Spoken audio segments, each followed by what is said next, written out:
Hoje, o TVDH traz o tema deficiências ocultas. Quais são essas condições?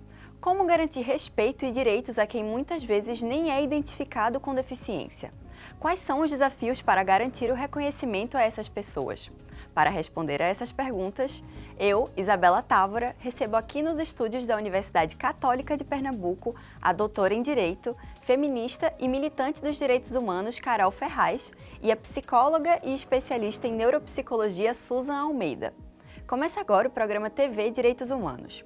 O TVDH é uma iniciativa da Cátedra Unesco Unicap de Direitos Humanos, Dom Helder Câmara, produzido por estudantes de jornalismo do projeto de extensão EducomDH, Educomunicação e Direitos Humanos na Mídia, numa parceria com a Cátedra Luiz Beltrão de Comunicação.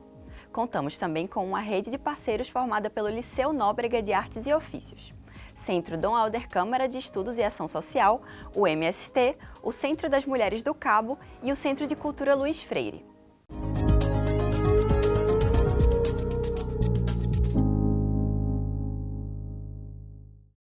Segundo dados do IBGE, cerca de 14,4 milhões de brasileiros possuem alguma deficiência.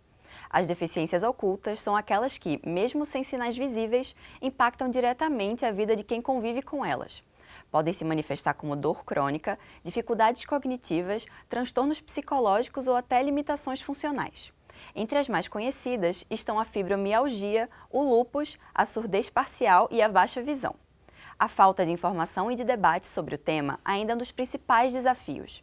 Muitas pessoas enfrentam julgamentos, preconceitos e dificuldades para ter suas necessidades reconhecidas. A fibromialgia, por exemplo, é uma doença caracterizada por dores crônicas em diversas partes do corpo e pode vir acompanhada de fadiga intensa, distúrbios do sono, ansiedade e depressão. Um avanço importante nesse debate veio com a nova legislação. Entrou em vigor, em 2025, a Lei 15.176, que pode reconhecer a fibromialgia e outras doenças correlatas como deficiência. Medidas como esta trazem visibilidade e conforto para a vida de quem sofre com tais condições. Então, primeiramente, sejam muito bem-vindas ao TVDH.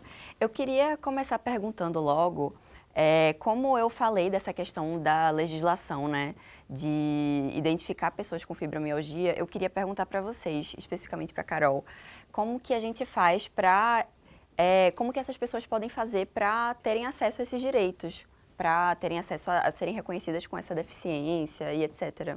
Isabela, é um prazer estar novamente no TVDH, né, esse programa tão importante que versa sobre humanidades, né, acompanhada da Susan, né, que eu acho que vai, né, agregar muito aqui com seus saberes. A gente não tem uma política de inclusão social que homenageie o humano ao ponto de acolher sem que essa pessoa seja, infelizmente, destinatária de um tratamento desumano, que acaba sendo, né, Susan, uma odisseia de humilhações e constrangimentos. Eu não posso vir aqui para dar uma declaração, né, pública e ficar gravada e dizer que os peritos do INSS são acolhedores neste sentido, porque não são. Há um treinamento específico que evita o reconhecimento das subjetividades humanas ao ponto de recusar o reconhecimento, por exemplo, de uma aposentadoria, da concessão de um benefício em virtude da funcionalidade que uma pessoa, porventura, vem apresentar. Então, hoje, não é só você ter uma deficiência reconhecida legalmente como apta a pedir, por exemplo, um benefício ou uma aposentadoria. É necessário que haja o reconhecimento que você tem comprometimentos na interlocução com os outros, né, que é uma das características do conceito de pessoa com deficiência. Considerar-se-á, segundo o artigo 1º da Convenção sobre os Direitos da Pessoa com Deficiência da ONU, que o Brasil é signatário. Signatário quer dizer, assinou, ratificou, é integrante dessa convenção e foi recepcionado na nossa legislação pátria como emenda constitucional, né? Então, o que é que diz? Considera-se pessoa com deficiência toda aquela que tem uma limitação para se relacionar com as demais ou com o entorno, com o meio físico, né? E aí, quando a gente pega uma pessoa que possui fibromialgia, mas esta pessoa, ela desenvolve diante de muitos sacrifícios, que a gente sabe que são, né, sacrifícios enormes, funcionalidade, essa pessoa tem dificuldade de ter. Nós não temos um compromisso dos peritos do INSS em observar a deficiência fora dos seus estigmas e compreender que a deficiência ela precisa ser tratada com uma perspectiva de classe, de gênero. Em que sentido? Usualmente se exige das mulheres que elas tenham comportamentos, padrões de mês, de mascaramento, de superação. Se espera que essas mulheres entrem numa rota de sacrifício. Elas são criadas desde muito pequenas para que sejam, né, o muro, né, a barreira, aquelas que assumem todos os, né, os atritos e tomam para si, etc. e tal. Então elas vão disfarçar isso e desse limão vão fazer uma limonada, uma caipirinha e se brincar de uma torta de limão. Então é muito complicado a gente falar em que há de fato os direitos existem, há essa possibilidade de se pleitear, né, o reconhecimento da necessidade do benefício da aposentadoria, mas a gente esbarra na efetividade desse direito em face dessa prática desumana da perícia do INSS. Sim, sim, entendi. E já puxando o gancho de Carol para você, Susan, eu queria perguntar como que como que as pessoas podem buscar ajuda, né? Como que as pessoas podem buscar esse tratamento, como que os pais podem observar seus filhos para, de repente, ter um diagnóstico, tendo em mente que a gente tem uma sociedade que estigmatiza muito as pessoas que passam por essas dificuldades, né? Completando um pouquinho o que ela falou, no dia a dia, né, no nosso dia a dia, eu tenho vários pacientes, não só adultos, que têm aí diagnósticos de autismo, por exemplo, né, TDAH tardio, como também crianças, adolescentes. E eu tenho em específico uma que passou uma situação essa semana que o perito lá do INSS, ele, quando ela chegou, ele viu o cordão, viu a documentação dela, ele disse, pode parar aí agora. Pare agora, você não tem nada de autismo, pode ir embora. Um minuto e meio que olhou para ela. Pare agora. Por quê? Porque ela não tem, né, traço de alguma coisa que ele acha que deva ter. Então, eu acho que corroboro assim, com o Carol no dia a dia em relação ao diagnóstico, a parte médica, que realmente, muitas vezes, são tantas coisas para que eles possam fazer o diagnóstico. E o autismo tem muitas nuances. Se você não for especialista, você confunde com muitos outros transtornos, né? Inclusive com TAG, inclusive com TDAH, que é muito fina, sabe, a diferença entre um e outro. Inclusive o TDAH, que é o transtorno de déficit de atenção, ele acaba vindo como uma comorbidade. Então 80% de quem é autista também tem o transtorno de déficit de atenção. E aí o diagnóstico, quando é que ele vem? Ele vem pela observação dos pais, daquela mãe que diz assim, olha, meu filho não para, será que meu filho é TDAH? Ah não, meu filho ele não tem essa interação comigo como o meu mais velho tinha quando ele era pequeno. E a pessoa hoje em dia adulto, né, diz assim, eu sempre tentei me enquadrar, mas ficava sempre muito cansado para me enquadrar naquele dia a dia da família, da faculdade, dos amigos. E esse ter que se enquadrar, né, cansa muito. Então, acaba sendo uma pessoa que tem TDAH, que tem um autismo e que fica sempre sendo taxado de que é escorão, de que é cansado, de que né, como é que chama? Que as mães chamam de preguiçoso, né? Então, a avaliação neuropsicológica eu vejo como um primeiro passo, né? A ida ao pediatra, sempre, né? Nos primeiros anos de vida, mas ali o pediatra ele já tem um preparo de dizer assim, olha só, na escala de desenvolvimento, essa criança ela já está apresentando determinados índices. Vamos começar a prestar atenção. Então, o que é que eles têm feito hoje em dia, que antigamente já não se fazia, então a gente já tem esse pequeno avanço. Essa criança ela está apresentando déficits no crescimento, não só na parte motora, mas na parte cognitiva. Então, vamos começar a fazer as terapias de forma precoce, porque se ele tiver alguma coisa, a gente já consegue ajudar. Se ele não tiver, vai agregar, né? E aí, desse jeito, hoje em dia se faz. Mas as pessoas que hoje são adultos, eles passaram a vida inteira tendo um rótulo, né? Vários rótulos. É aquele tio esquisito, é aquela mãe que não fala, que não tem comunicação, é aquele pai que não participava de Natal, de Ano Novo, não queria ir para o Dia dos Pais da escola. Então, entre outras coisas, né, como o TAG, né, o transtorno de ansiedade generalizada, até hoje se chama de frescura, né, e é um sofrimento terrível. Então, acho que a avaliação neuropsicológica e os primeiros médicos, eles vêm ajudando nisso. A avaliação, o que é que ela vai fazer? A avaliação neuropsicológica, ela vai fazer uma testagem, olhar a parte clínica e fazer uma testagem e tentar ver quais são os déficits cognitivos e comportamentais dessa pessoa. O que é essa funcionalidade? Ele é funcional? Ele não é? E através dessa avaliação neuropsicológica, você pode ajudar dando o diagnóstico e enviando para o médico. Inclusive, a perícia ela deveria pedir a avaliação neuropsicológica, porque é uma forma, a testagem, ela tem scores, não é achismo. Então, é uma forma de subsidiar também a parte jurídica, né? Mas que muitas vezes é pouco utilizado. E você que está assistindo ao TVDH, espera um pouco, porque no próximo bloco tem o quadro Conexão TVDH com Mauricéia Santiago, uma das cofundadoras do Centro de Reabilitação e Valorização da Criança, o CERVAC.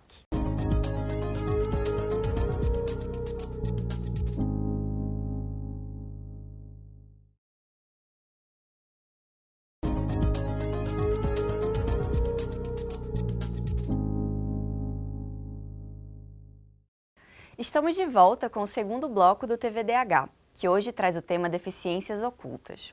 Agora, a gente acompanha o quadro Conexão TVDH com a repórter Sofia Nascimento.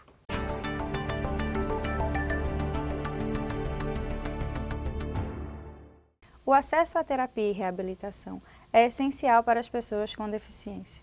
Na realidade do Brasil, mesmo com o sistema público de saúde, esse acesso ainda assim nem sempre é facilitado. Desse modo, instituições e organizações sociais são necessárias para suprir essa necessidade. Por isso, hoje conversaremos com Mauricéia Santiago, do Centro de Reabilitação e Valorização da Criança, o CERVAC. Oi, Mauricéia, é um prazer te receber aqui no nosso programa. Então, para começarmos, eu gostaria de te perguntar, o que motivou a criação do CERVAC para vocês? É uma instituição que tem 37 anos de existência. Nós somos, eu, Albi Marcos, fomos os fundadores. Na época, a gente era 3 jovens idealistas e a gente era bem engajado na vida da comunidade e em comunidade de bairro, né, da Zona Norte do Recife, Morro da Conceição, onde tinha todos os problemas que todas as outras comunidades tinham. Nesse contexto, enquanto jovens se encontrando e aproveitando a vida também, nasce na família de Alba Gisele, uma jovem com síndrome de Down.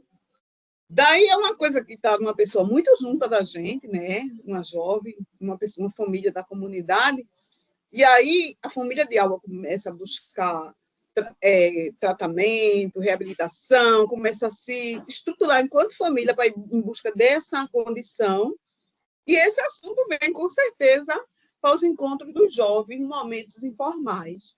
Mas, devido à atuação que a gente já tinha na comunidade, ficou essa discussão. E aí, o que a gente vai fazer? Será que tem outras crianças no morro? Será que não tem?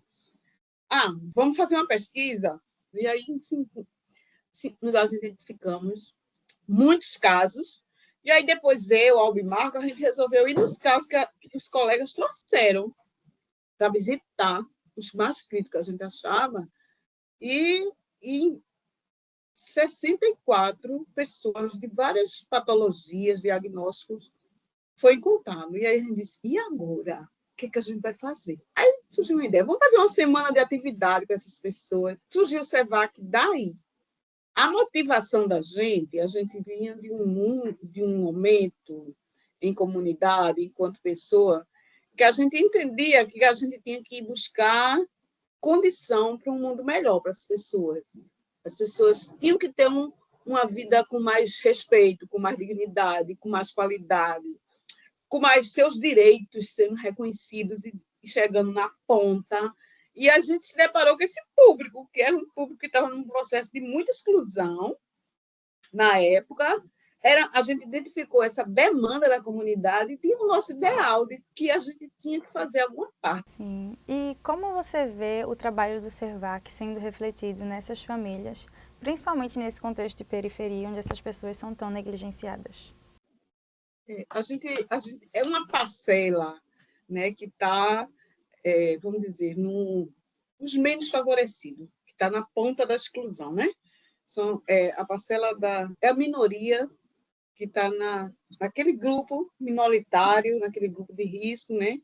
Que são os negros, as mulheres, os povos indígenas, as pessoas LGBTQIA+, e as pessoas com deficiência. Nesse sentido, esse trabalho do SERVAC, ele tem contribuído muito para a gente sensibilizar a sociedade desse direito da pessoa com deficiência, chamar para entender que são pessoas, são cidadãos, e que merecem ter seus direitos legalmente garantidos, e também mostrar o potencial, não é? Dar essa possibilidade nos trabalhos desenvolvidos na instituição para que os talentos, as habilidades, o que as pessoas já têm nato, sejam potencializados.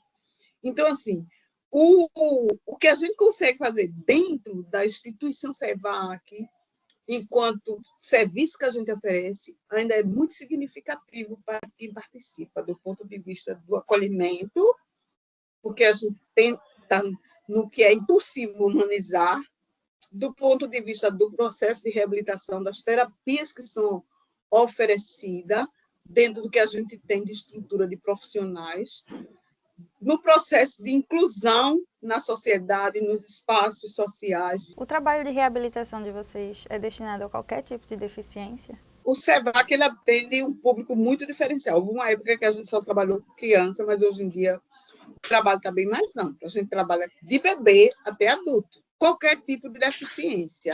A gente já atendeu aluno com cegueira, hoje em dia não atende mais, porque tem espaços mais especializados, mais apropriados para isso. Mas a gente tem uma demanda muito grande de vários tipos de patologias, de diagnósticos, e o público é bem diferenciado. Tem as síndromes que são muito difíceis de diagnosticar com o tempo, se o aluno já vem com a pessoa já vem com essa deficiência, né? Tem os TDAH, tem os alunos TDAH. O autismo, ele nem sempre se manifesta de maneira tão clara, dependendo do nível, né? Tem quem é PC, e tem as patologias que, às vezes, a gente identifica. Realmente, Mauricéia falou de assuntos muito pertinentes. Qual é a importância para vocês de ter esse atendimento, né, para pessoas com deficiência, especificamente na periferia? Carol, pode começar falando. Isabela, eu acho que isso linka com a fala de Susan quando ela abordou aqui a questão da necessidade do diagnóstico, da precisão do diagnóstico. O diagnóstico, ele é um direito identitário de alguém que tem deficiência. Vamos deixar essa coisa de portador, porque você portar, você tá com... Eu estou com esse anel agora, eu deixo ele em casa, eu deixo de portar. Ninguém que tem deficiência tem a mobilidade de largar a deficiência no armário e de resolver naquele dia, de repente, não sair com a sua deficiência. Mas o diagnóstico, Susan, é um privilégio. Primeiro, porque ele é inacessível para um segmento da população, porque ele é caro, né? Segundo, porque, infelizmente, o fato da pauperização da saúde pública no nosso país é uma realidade. A gente não tem muitos profissionais que poderiam ajudar no laudo. Quando a gente fala em neurodiversidade, por exemplo, a gente tem uma escassez de neuropediatras no Sistema Único de Saúde. Então, o primeiro direito de alguém que é diferente e ainda não sabe quem ele é o direito ao diagnóstico. Mas como se esse diagnóstico perpassa por um recorte classista, que é o fato da pessoa não ter condição de fechar um laudo? A gente está falando, por exemplo, de a depender para fazer esses testes em torno de, pode girar em torno de 4 a 8 mil reais. junto com as consultas de um neuro, isso pode perpassar tranquilamente, facilmente, né, os 8, 9 mil reais. Então, isso é uma importância significativa que não é acessível para grande parte da população. Então, o que é que a gente precisa ter? A gente precisa ter um Estado que promova políticas públicas, que não seja a imposição da escassez como regra, do tratamento miserável, a diferença e a sua parentalidade. Tipo, a maior parte das pessoas que cuidam são mulheres. Então, o ato de cuidar, ele flexiona no feminino. Eu estou falando de mães, de irmãs mais velhas, de avós, de madrinhas, de tias. E aí essas mulheres, elas são subalternizadas e invisibilizadas dentro do processo. Elas não são cuidadas, elas não são vistas, elas não são testadas. Porque a gente tem, né, Susan fala com muito mais expertise do que eu sou da área jurídica, né, mas a gente tem uma incidência muito grande. Porque, assim, um limoeiro, ele não vai produzir uma jaca. Então, a primeira coisa que a gente precisa investigar é se aquele indivíduo, quem da família, geneticamente falando, né, pode também ter ou a perspectiva de marcadores macro, ou a gente tá, porque eu posso ter os marcadores autísticos e não ser autista, mas eu tenho muitas questões voltadas a essa perspectiva, mas eu posso ter mais do que os marcadores, eu posso de fato ser também uma pessoa autista. Agora, muitas vezes fica invisibilizado pela questão do feminino, que é, infelizmente, né, apagada, segundo pela ausência de testes que englobem toda a família. Sim. E eu queria também fazer uma pergunta em relação à identificação, né, dessas deficiências ocultas, principalmente também porque o SERVAC, ele cuida, né, de muitas pessoas com muitas deficiências diferentes. Como é que pode ser feita essa identificação? Tem a questão de cordões, né, que se usam também. Então, eu queria perguntar um pouco sobre como é essa identificação, qual é a diferença, né, desses cordões. Quando a gente fala, só para corroborar o que ela está falando, quando a gente fala sobre avaliação neuropsicológica, qualquer tipo clínico, né, para a gente saber o diagnóstico, porque com reabilitação a gente só com o diagnóstico a gente consegue planejar a reabilitação dessa pessoa, por isso que o diagnóstico ele é tão importante, não é para rotular, mas para ajudar essa pessoa a ter alguma ajuda na vida. São poucos, mas o SERVAC, por exemplo, faz um bom trabalho de avaliar, de buscar o diagnóstico até entre a parte multidisciplinar. A Fundação Antônio Ventura também faz, inclusive, avaliações e tem médicos. São poucos lugares, porque é muito grande a demanda, né? Mas, e tem muita gente também que judicializa, né, para fazer as avaliações, para fazer o diagnóstico, para ter direito à medicação. Para judicializar, você tem que entrar na fila da Defensoria Pública, se você é hipossuficiente. Isso, ainda tem isso. A cada 26 nascimentos no Brasil, uma pessoa nascerá autista. Então, a gente está falando de um contingente que, inclusive, Isabela, é importante que se diga, dentro da nossa comunidade, né, eu integro a comunidade autista, né, eu sou mãe de um filho, de uma pessoa autista. Então, a gente luta muito, Isabela, porque a gente discorda do censo de 2022. Esse censo invisibilizou, a nosso ver, mais de 13 milhões de pessoas, porque nós tínhamos, mais de 10 milhões de pessoas. Nós tínhamos, em 2009, que foi o último censo, 25 milhões de brasileiros como pessoas com deficiência. Nós temos agora 14 milhões e pouco. A gente acredita que não é que essas pessoas tenham morrido e tenham desaparecido, porque a incidência de nascimento, nós somos segundo lugar, se não me engano, no ranking mundial de mutilados por conta de acidente de trânsito. Onde é que estão essas pessoas? Os formulários que foram, né, entregues nas casas para fazer o censo 2022, 80% deles não tinham a informação no campo de se tinha alguém com deficiência. Eu fui a Brasília buscar um formulário que pudesse incluir o meu filho, para que ele pudesse ser considerado cidadão brasileiro. E isso não é à toa, esse desaparecimento, é exatamente o sumiço das políticas públicas, quando elas deixam de ser prioridade pelo governo brasileiro. Então, o que é que a gente precisa fazer? Eu vou mais além, eu discordo de Susan, eu não acho que tem que ser reabilitado. Reabilitar é quando a gente acha que uma pessoa ela precisa de conserto.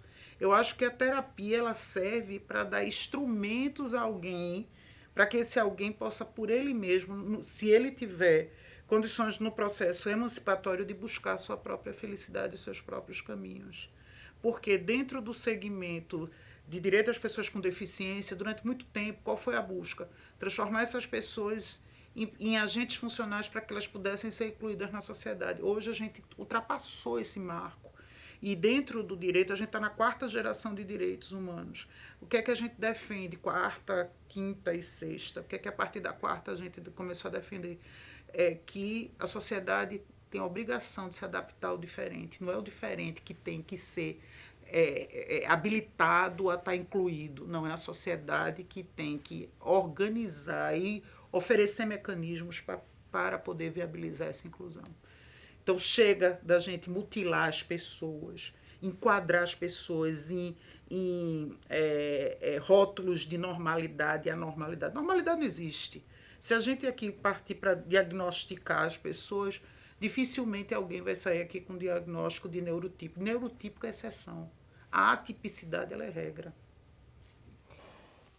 Mas o cordão, né, ele é importante até para fazer com que as pessoas elas entendam, justamente por não ter, como a síndrome de Down. A síndrome de Down muitas vezes fica mais fácil da gente saber, porque tem toda uma característica. Mas o autista, a pessoa que tem a fibromialgia, os outros transtornos, eles não têm características que a pessoa possa... Então, o cordão, ele é para indicar que essa pessoa precisa de ajuda, né?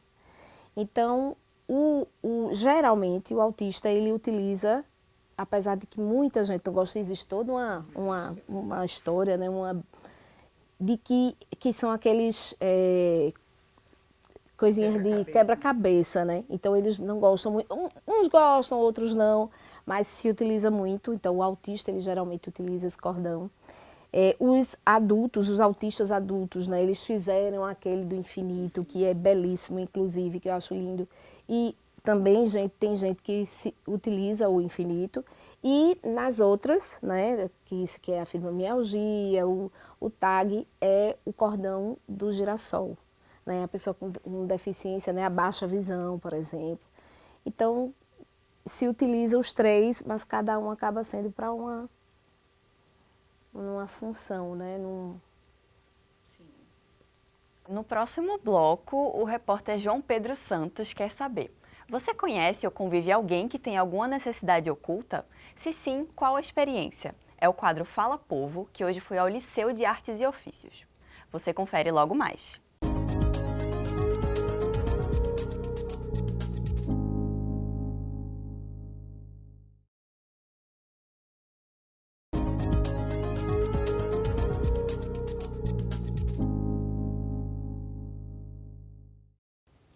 Estamos de volta com o terceiro bloco do TVDH, que nesta edição debate o tema deficiências ocultas.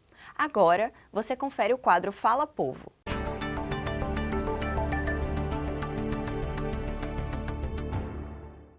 No Brasil, existem leis que buscam garantir o respeito e a prioridade para pessoas com deficiências ocultas. Contudo, a aplicação na realidade acontece de forma diferente. Segundo a OMS, cerca de 10% da população possui algum tipo de condição invisível, como TDAH ou autismo, mas a maioria ainda sofre julgamento e a falta de empatia no dia a dia. Esse contexto evidencia que ainda há muito o que fazer para uma sociedade mais inclusiva. Por isso, no TVDH de hoje, a equipe do Fala Povo foi às ruas perguntar: você conhece ou convive com alguém com necessidades ocultas? Se sim, qual é a experiência? É uma experiência bem difícil no sentido assim que a gente tem que se desconstruir para aprender, para entender e para assim que as crianças elas tenham o espaço que elas precisam e é de direito e conviver com elas naturalmente. Convivo sim, convivo com pessoas que têm TDAH ao meu redor e a experiência que eu tenho é uma maneira bem inclusiva na verdade, né? Porque com as adversidades que a gente tem, lado a lado com essas pessoas, a gente vê que essa inclusão, ela não é uma coisa que precisa ser algo grandioso, algo que precisa se deslocar muito, mas sim algo que a gente precisa fazer no dia a dia, com coisas práticas, sabe? Como uma pessoa que é muito ansiosa, por exemplo, por causa do TDAH e querer se desfaz ao rápido com as coisas, é mais estar com ela prestando atenção, acompanhando o ritmo, e eu vejo que apenas fazer coisas simples transforma com que as grandes sejam feitas, sabe? Conheço e convivo com pessoas. Eu confesso que é um pouco difícil, porque você tenta ajudar, você tenta acolher e às vezes a pessoa que está depressiva, uma pessoa que ela está nessa situação, às vezes ela não quer ajuda, às vezes ela quer ficar sozinha no seu canto e a gente precisa entender e respeitar esse momento, mas sempre estar disponível quando essa pessoa nos procurar para poder ajudar. Sim, eu posso dizer que conheço a mim mesmo, talvez. Eu lido com ansiedade, TAG mais especificamente, e é uma experiência complexa, principalmente dentro do campo acadêmico e profissional. É algo que atrapalha bastante. Quando eu estou no ambiente acadêmico, imagino que isso seja idêntico para outras pessoas que passam pelo mesmo problema. Então, pessoal, eu queria também fazer uma pergunta aqui em relação ao Fala Povo, né? Como que as pessoas podem aprender a conviver, a respeitar, né, essas deficiências ocultas? Como que, no âmbito da psicologia, Susan, como é que isso é recomendado, né? Que se faça no ambiente familiar, dentro de casa, como que isso acontece? Eu acho que tudo começa em casa, na escola é a tríade, né? Na verdade, é a dupla, escola e casa, né? A família é o primeiro acolhimento. Se a família não conseguir acolher, ela vai precisar de ajuda para fazer esse acolhimento. E a escola também precisa acolher, porque ela é o segundo momento, é onde a criança, onde as pessoas elas passam mais tempo, né? Então, até que antigamente era o terceiro científico, né? Até a faculdade, o ensino médio, ele vai para a escola, ele vai estar ali inserido. Então, é muito importante que a escola também esteja preparada a ajudar, a aceitar, ser um apoio para a família e para essa criança, né?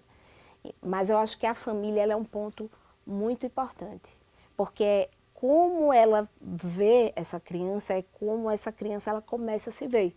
Então, por exemplo, vamos dizer que essa pessoa não tenha nenhuma doença oculta, mas se é a mãe ou o pai ou quem cuida ou quem, né, ajuda a cuidar, se ela não traz para aquela criança um olhar bom para ela, essa criança não vai conseguir se olhar bem, ela vai estar sempre com algo, achando algo ruim nela. Então, por exemplo, o autismo é um transtorno de desenvolvimento que a mãe ela é a principal.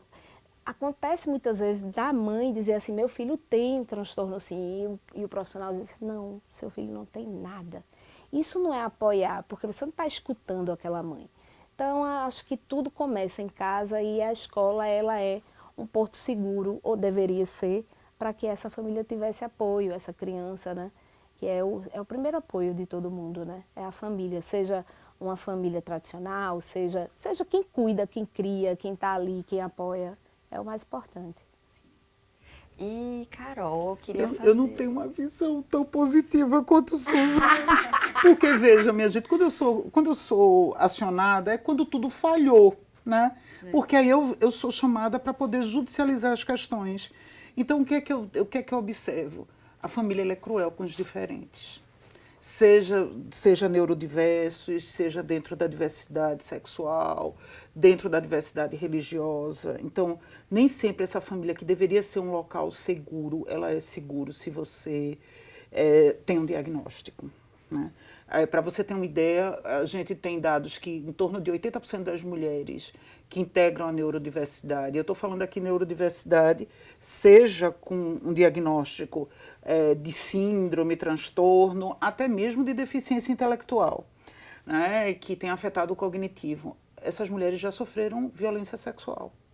E elas não sofreram violência sexual porque foram institucionalizadas. Muitas sequer, porque hoje a gente tem uma luta antimanicomial que é muito ativa. Mas elas sofreram dentro do reduto familiar, ou praticado por amigos dessa família. Então, em outras palavras, aqueles que se dizem neurotípicos, ou como a maior parte da população chama, os normais. Quem são os normais? São os perversos, os bárbaros, os violentadores. Então, é dentro desse estigma de você não aceitar um laudo de um filho e agir com crueldade com esse filho, agir como se ele não tivesse atingido um ISO 9000 da expectativa familiar. E aí ele fosse carta fora do baralho. Não esqueçamos que muitos desses filhos eram deixados nos quartinhos dos fundos, né, Susan? Na edícula, né? E se negava, inclusive, tratamento terapêutico a esses filhos. E hoje ainda tem isso, para poder não reconhecer que esse filho precisa de um olhar diferenciado.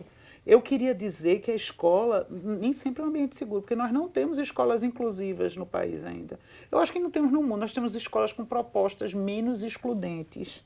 E aí vou aqui dizer, por exemplo, as escolas Waldorf me parecem muito interessantes, porque elas têm uma filosofia, né, de metodologia pedagógica, que são todos juntos, misturados, não tem farda, né, meu casa de vó, dos quintais, etc. e tal. E isso para quem precisa não ter invólucros e caixinhas herméticas é muito razoável.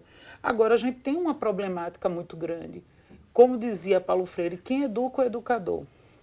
Então, nós temos crianças que estão no século XXI, que têm subjetividades, que merecem um olhar diferente, mas quem é essa escola? Essa escola é medieval. Ela está na Idade Média ainda. Como é que a posição dessa escola? Um quadro, uma professora na frente e a turma dividida em carteiras. Como é que isso pode funcionar? Se eu tenho, às vezes, um aluno que tem, além, como disse Susan, o combo, ele é macro. É difícil você ter um indivíduo que só é autista. Normalmente ele é autista, ele é TDAH, ele pode ter TOD, toque junto disso. Então eu preciso desse aluno circulando na sala. Aí qual é a ideia que quando a gente é chamada a fazer consultoria, eu sou obrigada a dizer, tirem as carteiras, joguem puffs no chão. Que é isso? Não vai dar certo. Vai. Porque eles vão gastar energia, vão interagir entre eles e a assimilação do conhecimento vai ser outra. Então a gente precisa olhar, de repente, a diferença e fazer com que a diferença fomente uma nova metodologia de ensino. E essa metodologia de ensino vai acolher muitos outros. E, de repente, o que a gente achava que só funcionaria para um segmento vai funcionar para muitos. Mas eu acho que isso tem a ver com a filosofia da escola. Porque, veja... Eu estou falando de escola montessoriana. Por exemplo, pois é. A Waldorf, por exemplo, ela a proposta dela é essa. E também eu vejo uma coisa assim, que é o seguinte, veja, a pedagogia, né? Então, os professores, eles também não estão preparados, muitas vezes porque não é porque eles não querem, porque não tem, é porque eles não têm subsídios para isso. A psicopedagogia, ela não se falava nem da parte da neuroeducação. A neuroeducação ela começou agora, então ela se fala há muito pouco tempo. Então, até esse contexto, né, de ter subsídios para fazer com que essa criança que precisa escrever, ler da forma dela, ou não em relação à adequação, mas o melhor que se pode ter, né, com essa criança, seja uma estimulação cognitiva, que não seja para ler e para escrever, mas que seja uma estimulação que vai melhorar o funcionamento dela, ela precisa de subsídios. E a psicopedagogia, ela ainda não está tão preparada, né? O psicopedagogo, ele fazia a formação para as crianças ditas normais, entendeu? O típico, não era para o atípico. Então, eu acho que são tantas outras coisas, sabe? Não é só nem o 8, nem o 80, né? Tem muitas outras coisas aí. Mas eu acho que um dos instrumentos mais razoáveis, e aí a gente te liberta, Isabela, para seguir o ritmo do programa, é que a escola ela não pode tratar a família como inimiga. E a inimiga não pode, e a família não pode criar na escola uma expectativa de ser a salvadora da pátria, nem muito menos. Essas trincheiras, elas são ruins. Eu acho que a escola e a família caminhando numa parceria, assim como a escola e a família e a clínica terapêutica, a escola e a clínica terapêutica, em função do bem maior, que é a proteção integral dessa criança, desse adolescente ou desse adulto, e do que é melhor para cada caso especificamente, sabendo que todo mundo está colaborando em favor disso, eu acho que a gente só tem a ganhar com isso. Tem escolas, por exemplo, tradicionais que dizem, eu não tenho experiência nenhuma, mas eu tenho uma senhora vontade de querer fazer a diferença. Vocês me ajudam, e aí é o papel da família dizer, a gente vai dar os subsídios necessários, o que for preciso para informar, a gente vai trazer os laudos, porque tem família que esconde laudo, que não é transparente com a escola. Por outro lado, a gente precisa também dizer. Agora, a escola precisa entender que ela não tem como ter como referência apenas um único formato de estudante, os neurotípicos, por exemplo. Essa escola ela precisa se aparelhar para lidar com todas as pessoas. No próximo bloco tem o quadro Educar para os Direitos Humanos, com a repórter Elizabeth Leocádio. É quando as convidadas respondem uma pergunta enviada por você, que acompanha o TVDH. A gente volta daqui a pouco.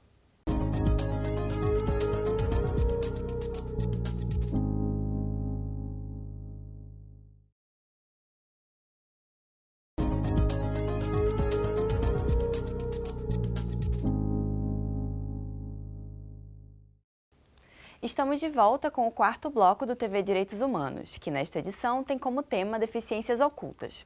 Agora, no quadro Educar para os Direitos Humanos, vamos ver a pergunta da estudante Maria Helena Silva.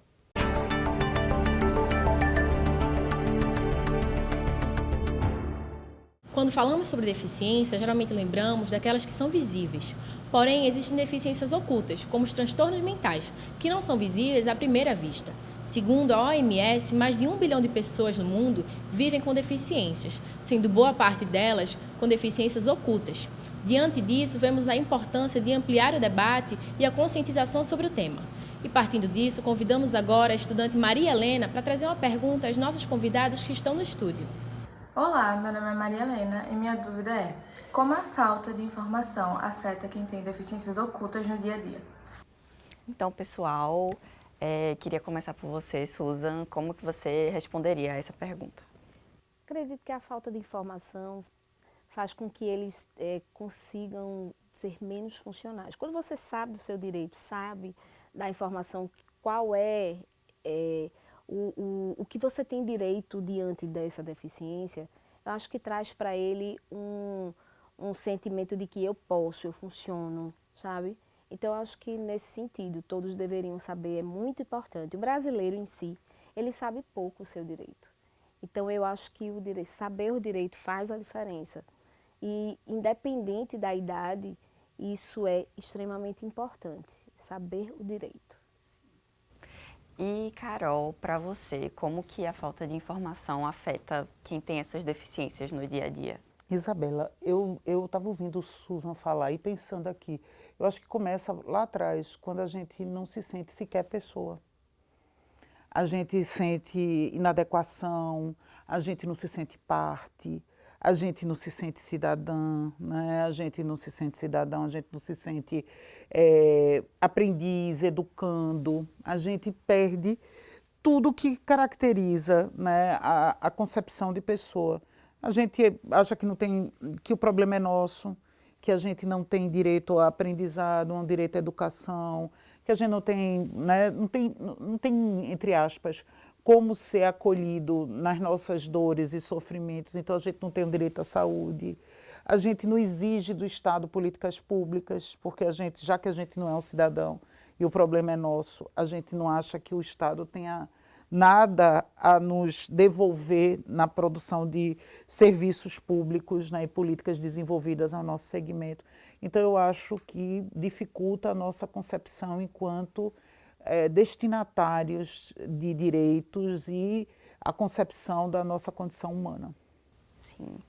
E também queria perguntar como que se tem alternativas, né, para que a sociedade possa integrar, assim, para conseguir incluir mais essas pessoas e ter mais informação no geral, como que isso poderia acontecer? Isso pode começar por você, Susan. Acho que o jornalismo, né, esse quadro, por exemplo, é extremamente importante. As pessoas saberem pelos canais de comunicação cada vez mais, né? Eu acho que isso empodera eles. Para você, Carol. Educação emancipada e emancipadora em direitos humanos. Desde que nós tivemos políticas, infelizmente, não vou aqui discutir ideologia política que não interessa, mas desde que nós tivemos o advento de um segmento na política em que as políticas públicas em direitos humanos eram ameaça e foram todas destruídas, nós tivemos um problema seríssimo, que é exatamente essa concepção de quem é o cidadão, quem é o sujeito, quem é a pessoa, quais são os seus direitos, por que a gente precisa ter um ativismo em direitos humanos. Então, eu acho que a educação ela é sempre libertadora, Isabela, e a gente tem que promovê-la. A informação ela é um direito fundamental, né? Todos nós temos o direito a termos conhecimento. E o conhecimento ele é capaz de quebrar estigmas, preconceito e erradicar ódios, né? A gente vive sob a égide do ódio há muitos segmentos. As mulheres, as questões de pessoas racializadas, né? As pessoas com deficiência, criança e adolescente. E a gente precisa quebrar isso discutindo a cultura da paz e do afeto. Depois do intervalo, temos o 5º e último bloco desta edição do TVDH. A gente volta já.